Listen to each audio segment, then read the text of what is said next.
एक ऐसी देवी जो सुबह कन्या, दोपहर युवती और शाम को वृद्धा बन जाती है। जानिए धारी देवी की वो कथा जिसे सुनकर रूह कांप उठती है। कहते हैं कि धारी देवी 7 भाइयों की इकलौती बहन थी। बचपन में ही माता पिता के देहांत के बाद 7 भाइयों ने धारी देवी की देखरेख की। वो भी अपने भाइयों की खूब सेवा करती थी। तभी भाइयों को पता चला कि उनकी बहन की ग्रह भाइयों के खराब हैं, तो वो बहन से नफरत करने लगे।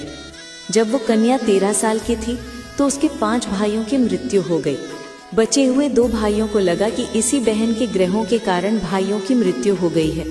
फिर उन्होंने रात्रि के समय में कन्या की हत्या कर दी और उसका सिर धड़ से अलग कर दिया।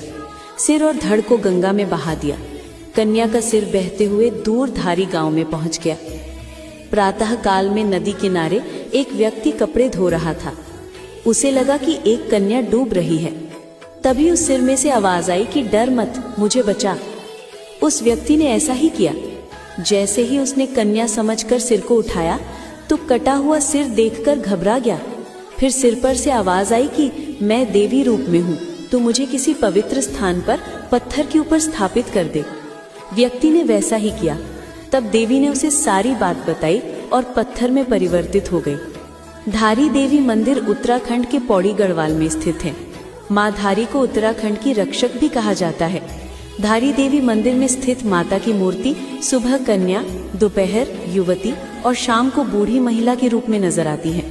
बद्रीनाथ केदारनाथ जाने वाले भक्त यहाँ रुककर माता के दर्शन जरूर करते हैं। माना जाता है कि धारी देवी उत्तराखंड के 4 धाम की रक्षा करती हैं। माँ धारी को पहाड़ों की रक्षक देवी माना जाता है।